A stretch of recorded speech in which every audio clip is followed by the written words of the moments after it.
Welcome to our second webinar of this second series on the built environment. Today's topic is AI in construction delivery with Abdullah Gulabi, which is architect, engineering and construction industry business value consultant at Dassault Systèmes.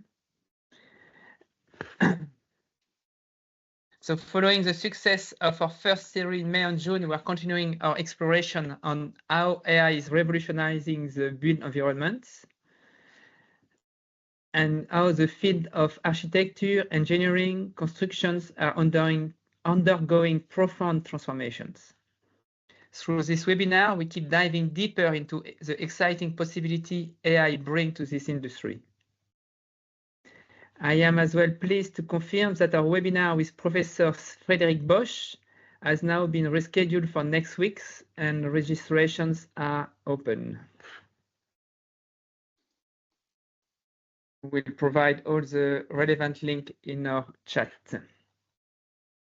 So before we dive into today's sessions, a quick reminder, this event is being recorded and will be available on our YouTube channel.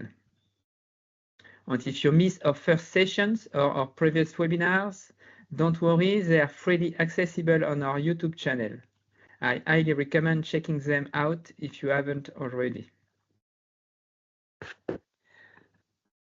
So for those of you who don't know me yet, I am Christophe Lelanou, a board member of the Franco-British Data Society and the founder of Data Learning, a consulting firm specializing in data and AI developments. It's a privilege to welcome you today, and I'm thrilled to have Pierre Sonal, architect and co-founder of Arc Digital, with us to introduce our esteemed speaker today. Hi, everyone. Hi, Christophe. Hi, Abdullah. Thank you, everyone, for being there with us. Yes, my name is Pierre. I'm the co-founder of Arc Digital. We are building information modeling experts working with the ICO industry worldwide, and we're delighted to co-organize this second series of webinars on AI in the built environment with the Franco-British Data Society. And today it's very interesting because the idea of that second series was to open up to maybe companies in the ICO industry who are doing a lot for the delivery of the built environment, including through the use of AI in practical cases, because the entire idea is to demystify the use of AI and show that it's actually used widely. And when we were preparing this second series, we were delighted to have Dassault Systèmes interested in participating, because Dassault Systèmes is a major actor of the ICO industry worldwide. And maybe we don't get the chance often enough to hear about what they are doing. They are involved in many, many aspects of it. And when we met with Abdullah to prepare that webinar, we realized that they were doing a lot in the background, which is really relevant to the topic of AI and the delivery of the built environment. So without further ado, Abdullah, thank you very much again for being with us. And the floor is yours. And really looking forward to your presentation today. Thank you. Thank you for the introduction. Good afternoon, everyone. Pleasure to be here with you. My name is Abdullah Gulabi, with Dassault, a business value consultant with Dassault Systèmes. And I would like to start my session with you. I want to as well very briefly introduce Dassault Systèmes and the company. Dassault Systèmes has been at the so first of all, Dassault Systèmes is a large enterprise. We are about almost 24,000 people, a very strong financial figures, and we have a network of 14,000 partners, people in our partner ecosystem, as well as 350,000 customers globally. We are spread around the world, a truly global presence. So we have 3 headquarters, roughly evenly split between North America, Europe, and Asia Pacific. And I want to mention our heritage, where Dassault Systems comes from. It all begins with early 80s with a surface modeling tool called CATIA. That initially was a internal project at Dassault Aviation, which was then commercialized. Later, towards the end of 80s, Dassault has always been at the forefront of industrial transformation of industries. So end of 80s was emblematic with our partnership with Boeing. Uh, and the Boeing 777 was the first of its kind aircraft delivered with a three-dimensional digital mock-up, which then, of course, transformed the aerospace industry, and no other aircraft is delivered on paper anymore. Similarly, end of 90s was emblematic with our solution products for product lifecycle management and our partnership with Toyota, transforming the automotive industry, which then, of course, forms the best practice since then for the entire industry. In the new millennium, in the 2010s, in 2012, we launched the 3D experience platform. I'll be sharing a bit more on that in the coming slides, where we combine our capabilities on a unified data model. And more recently, we are working on virtual twin experiences of humans with our projects like the living heart, the living brain. And our ambition for the future is to provide virtual twin experiences for a sustainable world. We have our values. We call them our IF-V values. Here, IF refers to our passion to explore, and V signifies our belief in connecting people. And I also want to very briefly talk about the platform, our 3D experience platform. It's a digital platform that unifies 3D modeling at its core with simulation capabilities, so simulation of physics, simulation of movement, simulation of operations, as well as social collaborative capabilities, which also form the backbone of the platform itself, with product lifecycle management logic behind it, as well as real-time 3D experiences with our solutions. And I want to also give a background on how we structure how our solutions are structured, and our position in this towards artificial intelligence. 3D experience as a platform, of course, is supported by infrastructure, again, provided by our brand Outscale, which ensures security, trust, security, and control of information in this in this age of cybersecurity, I will say. And then on this platform, we have our software solutions that are packaged for various industries. Our topic today, the built environment, or AEC, architecture, engineering, and construction being one of them. And then using these solutions, which sit on this platform, we then offer services as well through our partner network. And with this, I want to also mention Dassault Systèmes' vision in addressing the challenges in our industry, in the AEC industry. So namely the climate impact that we have. I'm sure the audience will be very familiar with some of the graphics here, how we are a major contributor to the for carbon emissions. The productivity challenges that we have in the industry. Historically, construction has not kept up with the advances in productivity, as well as the global skills shortage, where we simply do not have the resources to deliver the built environment that we need. So with this background, I also want to very briefly mention our solution portfolio. So these are our solutions, our toolkit that we use to address these challenges in the built environment. On the lower portion, we have our platform itself. So our one of our brands called Enovia that forms the backbone of our data structure. And then on the upper portion, we have various solutions addressing the different phases in an asset life cycle.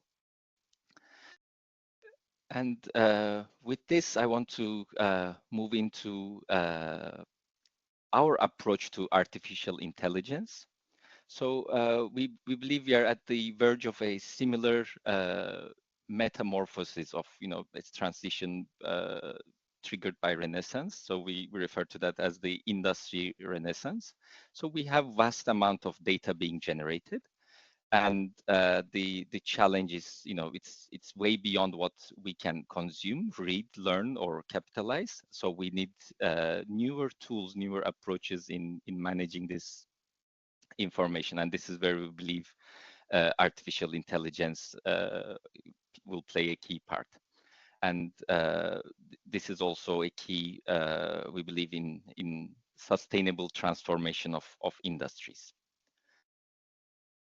And we also want to, I also want to highlight our approach or the way we vision this artificial intelligence. It must be applicable in business context, not just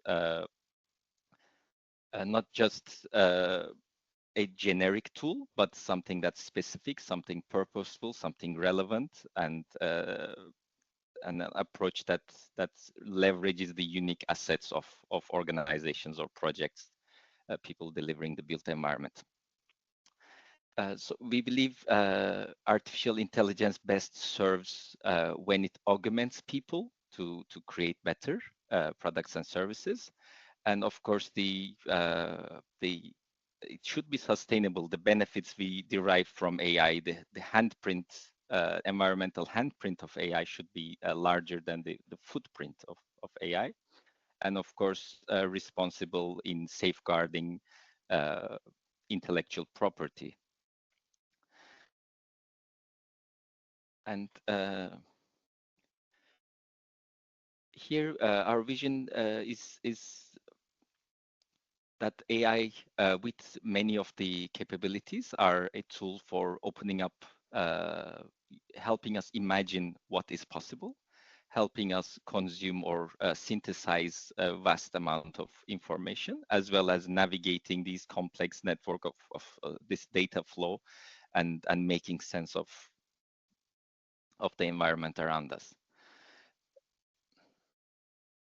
And in order to make it relevant for the industry, we have to make sure that it's not only the approaches of generative AI as well as science-based AI, as we refer to them, are mixed in a hybrid approach. So we don't have hallucinations or irrelevant information or misrepresented information.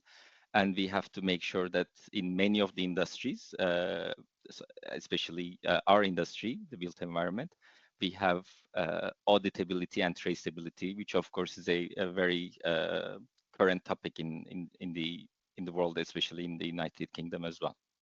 So we have to leverage the capabilities of artificial intelligence without losing any of these core principles.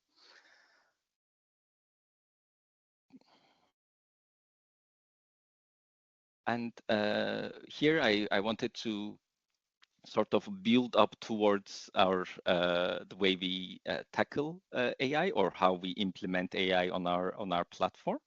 So first of all, we build our ontologies on top of our models. Models here are not geometries; they are the data models or the system models that we use to abstract the complex reality, and then the ontologies provide the framework or the structure that then enables artificial intelligence to leverage it.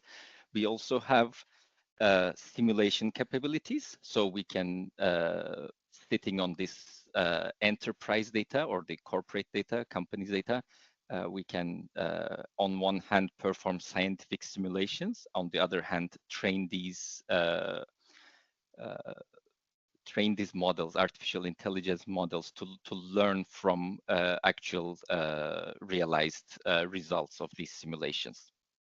And of course, with owning the infrastructure, the back end of all of these, the platform and the infrastructure that supports the platform, we are then able to secure the governance and traceability of this entire workflow, as well as bringing industry-specific knowledge and experience distilled from decades of activity across industries.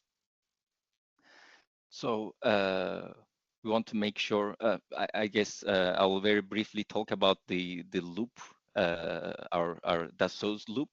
So this is a continuous and infinite loop of activities where we first imagine possibilities and then create solutions, produce them, manufacture them, construct them, and then put them in use. So a building might go into in use, and then we experience the value from it. We extract insights, value from that asset, and then that can then drive our decisions, which then feed back into the continuous loop that will take us to the next cycle of our creative cycle. So we want to make sure that when we talk about AI, it always needs to be in context of our models, of our data models. And then they need to reveal insights that are in this business context. And then they should be actionable, not just providing insights, but also leveraging the know-how in the enterprise. So we have an insight, we know the capabilities, we can then propose actionable insights. So in this, I think just to hopefully tying it all together, when we model the company, the enterprise, and the value network of this organization, we can also model the production sites or construction sites where activities, value generating activities happen, as well as we can model and simulate products themselves. So this could be physics or other behavioral simulations. So this modeling and simulation, tying in with the previous reference to ontologies, helps us build the model of the entire enterprise. And then we can use data science to leverage existing information. I think in the next few slides, we'll hopefully put this middle section into better context, and then enable collaborative, actionable activities with all of these. With this, so the model, data science, and collaboration form the three key fundamental pillars of our approach in AI. So our all of Dassau's artificial intelligence related developments rest on these two axes. First is the enterprise or the business performance, where we want to make sure that these this AI can allow us to progress to a better level of performance across the enterprise. And then the second axis, collaboration, or the people performance axis, helps us to spread knowledge, capture know-how from our value chain, and then expose it to our stakeholders with natural language to eliminate friction and lower threshold of entry. I guess it's very natural tie to the previous skills shortage references we had. So hopefully this is one of my last slides before we get into the actual AI in application. So we have real world data captured by enterprises. We also have a virtual world data where we, so those are the ontologies that we build around our organization. And then all our 3D experience platform can consume these data, elevate them to a next level. So we can perform search analytics, we can train generative AI on it, as well as we can build machine learning models for predictive analysis. And then by integrating all of these on a traceable, secure platform, we can then expose them as experiences or as tools, solutions that provide results, business results for the users. So this could be in different domains as supply chain or maintenance, operations, etc. So I think this is yes, please. So Abdullah, just 5 minutes left, huh? Oh, okay. Okay, I think I will get to so this is in more detail how we combine different methods to achieve this, and I think it will be better to move on to my content. So I want to here we have a demonstration of our generative tools which reside on the enterprise data. So what we're seeing here is a system model, so model-based systems engineering, where we define systems, we define the components, the behavior, and the interfaces between these systems, which then generative technologies then rest on these to produce valid results. So in terms of generating results, we always can stay within the realm of valid solutions. So this is in slight contrast to some of the generative AI that we see popularly. And then I want to move on to examples. So by basing our generative technologies on system definitions, we are then able to leverage these solutions to allow for automation or a streamlining of many of our processes. So in this example, we have generative design happening at unit scale in a residential development, where user input is translated into detailed geometry estimates, quantity takeoffs, etc. So interaction with this model instantly generates results. And we also have similar generative design happening at a parcel scale, where we can rapidly derive detailed results from very few inputs that are then applied at a parcel scale. And then I also want to very briefly talk about when we actually deliver projects with these approaches. So in this example, we have a customer reference from India, Larsen Toubro, delivering industrial EPC projects. Their projects are typically very large scale, about over $1 billion in worth, taking about 18 months with 300,000 tasks.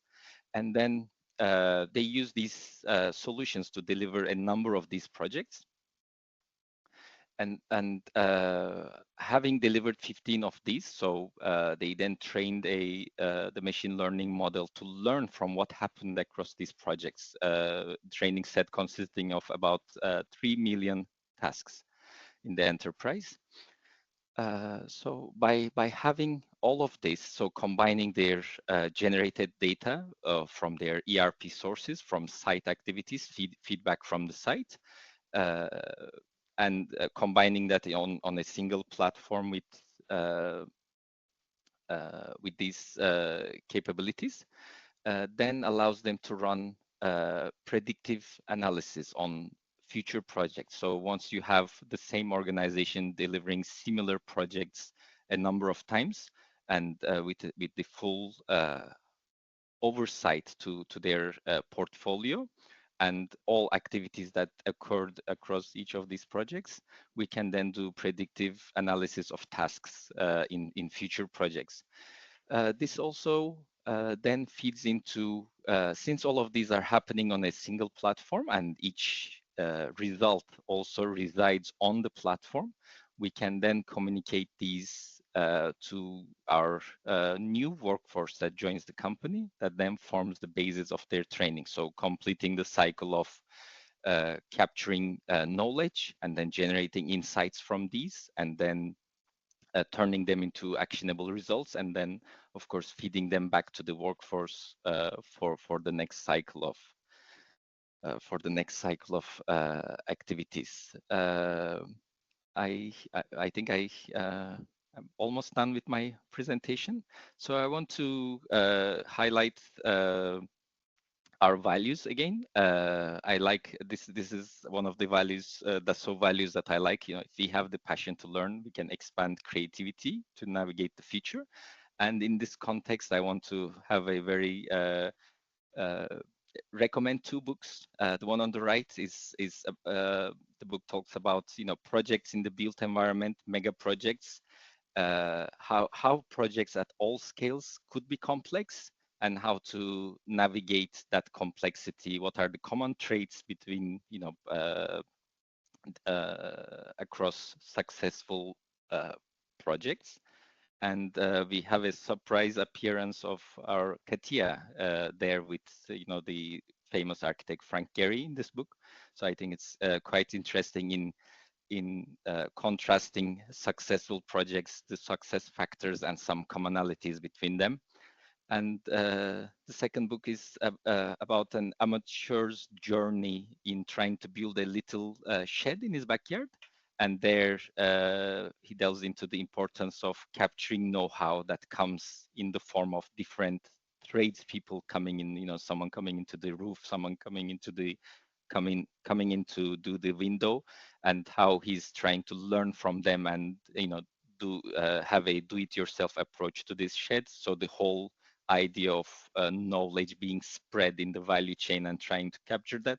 I thought between these two books, they contrast nicely against our approach and vision to delivering projects in the built environment.